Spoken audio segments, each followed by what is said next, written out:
Hello students, இன்னைக்கு செஷனில் என்ன பார்க்க போகிறோம் அப்படின்னாக்கா trick to solve the order of solubility of ionic compounds. So ஒரு செட் ஆஃப் அயோனிக் காம்பவுண்ட்ஸ் கொடுத்துட்டு இதனோட சால்யூபிலிட்டி ஆர்டர் எப்படி இருக்கும், இது மாதிரி கொஷின்ஸ் உங்களுக்கு வரும். ஸோ இந்த ட்ரிக் யூஸ் பண்ணிட்டு ஈஸியாக நீங்கள் வந்து இதை சால்வ் பண்ணலாம். பட் பிஃபோர் தட் எல்லாமே ட்ரிக்கு அப்படின்னு சொன்னாக்கா you must know the theory also, what is happening behind இந்த சால்யூபிலிட்டி. ஓகே, ஸோ அதுக்காக நான் வந்து உங்களுக்கு எக்ஸ்பிளைன் பண்ணுறேன். So if you take what is happening during solubility அப்படின்னு சொல்லிட்டு, ஸோ ஃபார் எக்ஸாம்பிள் நீங்கள் வீட்டிலே இதை நீங்கள் பார்த்துருப்பீங்க. So if you take sodium chloride எடுத்துகிட்டு அதை நீங்கள் வாட்டர் போடுறீங்க, ஓகேவா? என்ன ஆகும்? இம்மீடியட்டாக அது வந்து சால்யூபிள் ஆகிடும். ஆனால் உள்ளே என்னென்ன நடக்குது, ஓகேவா? ஸோ சோடியம் குளோரைட் அதனுடைய லேட்டிஸ் ஸ்ட்ரக்சர் இப்படி தான் இருக்கும். இந்த சால்ட் ஃப்ரம் அது வந்து இதனோட லேட்டிஸ், ஓகே, இதனோட லேட்டிஸ் இப்படி இருக்கும். ஸோ சால்யூபிலிட்டி போது என்ன நடக்குது? First 2 steps. ஃபஸ்ட்டு வந்து செப்பரேஷன் ஆஃப் தி லேட்டஸ், ஒவ்வொரு அயானும், ஓகே, செப்பரேஷன் ஆஃப் லேட்டஸ், ஒவ்வொரு அயான்ஸும் தனித்தனியாக வரும். இந்த லேட்டஸை ஃபஸ்ட்டு நீங்கள் வந்து பிரேக் பண்ணணும். For that what you have to supply energy. You lattice energy பார்த்தீங்க இல்லையா? ஸோ இப்போ என்ன ஆயிருக்கு? You have to supply energy. அது ஒவ்வொன்றுத்துக்கும் ஒவ்வொரு ஃபோர்ஸோட எலக்ட்ரோஸ்டாட்டிக் அட்ராக்ஷன் எல்லாம் நீங்கள் ஓவர் கம் பண்ணி you have to pass energy in order to break this lattice. Okay, you have to supply energy so that என்ன ஆகும்? அயான்ஸ் எல்லாம் so it will get separated into ions. The second step is what? Hydration happening. What is hydration? நீங்கள் என்ன இப்போ இதுக்குள்ளே என்ன இருக்குது? Water இருக்கு இல்லையா? So each ion will be surrounded by water molecules. This is Na plus, so this will be surrounded by negative ions. This will be surrounded by, இதில் negative என்ன இருக்குது? லோன் பேர், ஓகேவா? ஆக்சிஜன் தான் negative counter part உங்கள் வாட்டரில், ஓகேவா? It will be surrounded by water molecules. அதே மாதிரி பார்த்தீங்க அப்படின்னா இந்த குளோரின் வந்து it will be surrounded by the positive counterpart which is positive. இதில் வந்து இது இருக்கு இல்லையா, ஹைட்ரஜன் இருக்கு இல்லையா? So this is known as hydration. During this step energy will be released. புரியுதா? Energy will be released. So இங்கே என்ன ஆகுது? ஃபஸ்ட்டு ஸ்டெப்புக்கு இந்த லேட்டிஸை உடைக்கிறதுக்கு you have to supply energy. So இந்த ஸ்டெப்பில் உங்களோட டெல்டா ஹெச் வந்து என்ன? Positive. This is endothermic. Now you have to supply energy, and this is what hydration. During this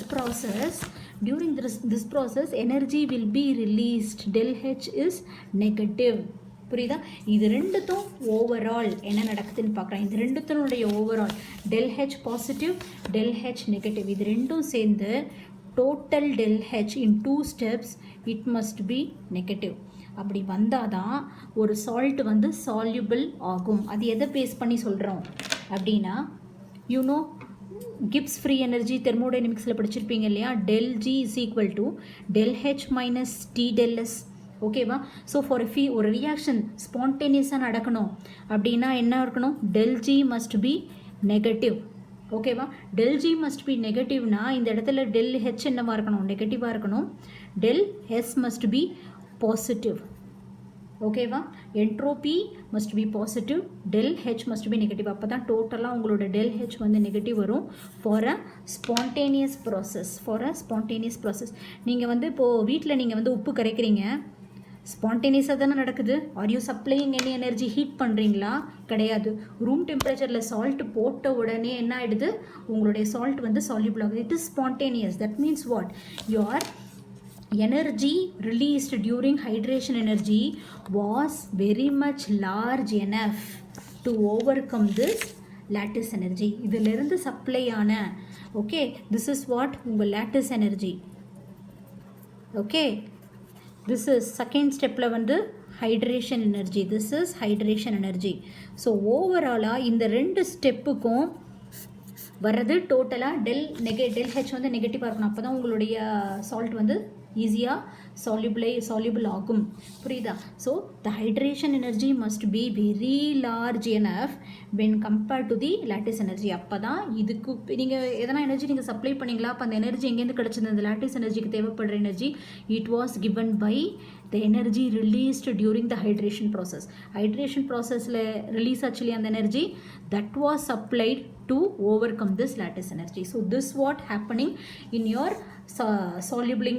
solubilizing process. புரியுதா? ஸோ இப்போது நான் உங்களுக்கு வந்து அந்த ட்ரிக் நான் உங்களுக்கு சொல்ல தான் போகிறேன். So this is the theory behind the solubility. Okay, so இந்த ட்ரிக் எப்படி நம்ம பண்ணோம்னா, எக்ஸிஸ்டிங் சால்யூபிலிட்டி ஆர்டர் இருக்கு இல்லையா, அதுலேருந்து நம்ம இன்ஃபர் பண்ணுறோம் என்ன நடக்குது, எதுக்கு வந்து இப்படி இருக்குது, வி ஆர் அப்சர்விங். ஸோ அப்படி பார்க்குற போது என்ன தெரிஞ்சிச்சு அப்படின்னா, what is the trick is there must be large size difference. Okay, size difference between the cation and the anion.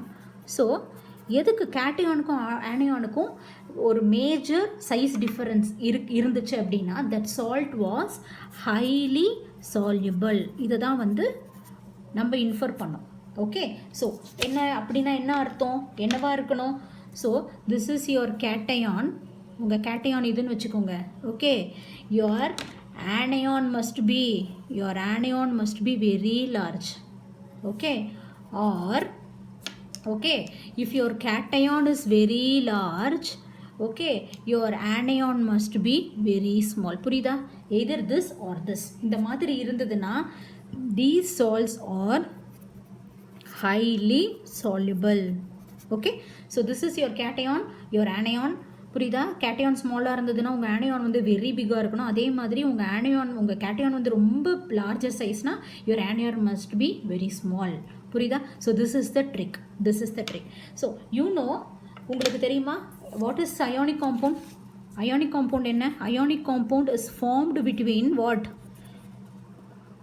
Ionic compound is formed between a metal, okay, and a non metal. ஒரு மெட்டலுக்கும் ஒரு non மெட்டலுக்கும் இடையே form ஆகிற இதுதான் ionic காம்பவுண்ட்னு சொல்லுவோம். So இதனோட examples எல்லாம் உங்களுக்கு தெரியுமா? ஸோ பாருங்கள், calcium sodium chloride, okay, potassium இது. ஓகே, ஸோ ஒரு மெட்டலுக்கும் ஒரு நான் மெட்டலுக்கும். ஸோ மெட்டல்ஸ் நம்ம ஏற்கனவே so you would have learnt. நீங்கள் பார்க்காதவங்க இந்த டிஸ்கிரிப்ஷனில் போய் பாருங்கள், நான் லாட்டிஸ் எனர்ஜியில் இதெல்லாம் நான் சொன்னேன். So what are metals? So all your S block elements, your S block and your D block and some of the P block are metals. ஓகேவா? ஸோ இந்த ப்ளூவில் இருக்கிற எல்லாமே வந்து என்னென்னா நான் மெட்டல்ஸ். ஓகேவா? ஸோ மெயின்லி ஹாலஜன் இருக்கும். ஸோ இப்போ நம்ம பார்க்க போகிறோம், மோஸ்ட்லி வந்து உங்களுக்கு எஸ் பிளாக்ல தான் உங்களுக்கு வந்து மெட்டல்ஸ்லாம் சூஸ் பண்ணியிருப்பாங்க. ஸோ நான் உங்களுக்கு சொல்கிறேன், these are the cations, these will be ஒரு metals. Lithium s block first group, அப்புறமா வந்து எஸ் பிளாக் செகண்ட் குரூப், அப்புறம் these are some of the anion. அதே மாதிரி பார்த்தீங்க, இப்போ நான் வந்து உங்களுக்கு இது எல்லாமே நான் உங்களுக்கு சொல்கிறேன். ஸோ நெக்ஸ்ட் வந்து இதில் வந்து எப்படி வரும்? சல்ஃபேட் எக்ஸ்ட்ரா வரும். அதே மாதிரி வந்து chlorate, nitrate. So what else? Next வந்து என்னென்னா இந்த வந்து ஹைட்ராக்சைட். ஸோ இப்போ இதில் வந்து உங்களுக்கு இது நல்லாவே தெரியும், எஸ் பிளாக்ல சைஸ் வந்து என்ன, from top to bottom size increases, right? From top to bottom size increases, அது உங்களுக்கு நல்லா தெரியும். அப்புறமா ஆனியானில் பார்த்தீங்கன்னா திஸ் இஸ் வெரி ஸ்மால். உங்கள் ஆனியான் வந்து பார்த்தீங்க அப்படின்னாக்கா this will be your fluorine, it's a small anion, this is moderate and this is also moderate and this is a large, this is large anion, this is large anion and OH இருக்குல்ல hydroxide, this is small. okay va? These are small and these are large and your the rest of the things are large. so இதான் trick. இதை வச்சு நம்ம வந்து follow பண்ண போகிறோம். இதை வச்சு நம்ம கொஷின்ஸ் சால்வ் பண்ணலாமா? okay, so your first, எப்போவுமே உங்களுக்கு கொஷின் வந்ததுன்னா they will keep one either they will keep anion constant or cation constant. ஏதோ ஒன்று கான்ஸ்டன்ட் வச்சு மீதி தான் வேரி பண்ணுவாங்க. So it will be very easy. So இங்கே பாருங்கள், லித்தியம் குளோரைட் வந்து இப்போ வந்து கான்ஸ்டன்ட் இல்லையா? எல்லாத்துலேயுமே lithium chloride, sodium chloride, potassium chloride, இது வந்து ருபீடியம், சீசியம் எல்லாம் கேட்டிருக்காங்க. இப்போ குளோரேட்டுங்கிறது என்ன? குளோரேட்டுங்கிறது வந்து நான் முன்னாடி சொல்லிட்டேன், it's a bigger anion. So it's a bigger anion. அப்போ வந்து லார்ஜ் சைஸ் டிஃப்ரென்ஸ் வந்து எப்படி இருக்கணும்? உங்கள் cation must be small, then only அது வந்து இப்போது ஹைலி சால்யூபிளாக இருக்கும். இருக்கிறதுலையே ஸ்மாலர் கேட்டயான் எங்கே இருக்குது? Smaller cation, you know size what?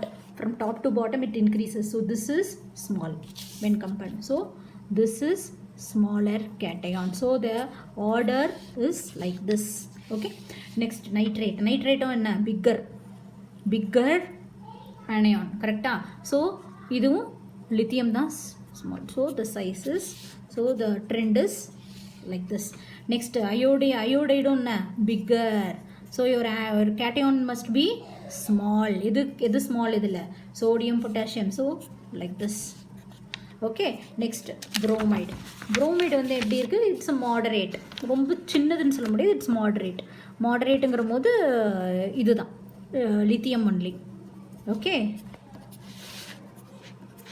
Okay, next sulphate big. So this is what? sodium தான். sodium potassium down the group, the size increases. This is the trend. next carbonate. இந்த இடத்துல நம்ம கார்பனேட்டும் எழுதிக்கலாம், இந்த இடத்துல கார்பனேட்டும், ஏன்னா இதெல்லாம் பாலிஅட்டாமிக் அனியான்ஸில். This is also bigger in size. Okay, next. So this is bigger. So sodium is the smaller. Hydroxide வந்து என்ன? சின்னது சொல்லியிருக்கேன் இல்லையா? Hydroxide is what? A smaller anion. So smaller அனியான்னா, அனியான் இப்போ ஃபிக்ஸ் பண்ணிட்டோம். So the cation must be big. So beryllium top to bottom, இதுதான் வந்து சின்னது. Magnesium from top to bottom the size increases. அப்போ எதுக்கு வந்து larger in size? Barium is larger in size and hydroxide is smaller. Okay, the trend is like this. Okay, hope you understood the trick and solve by yourself this one. Lithium fluoride, sodium fluoride, potassium fluoride, rubidium fluoride, and cesium fluoride, lithium hydroxide, sodium hydroxide, potassium hydroxide. Okay, so this one try to solve. Okay, so please like this channel, share with your friends, and please subscribe. Okay, thank you.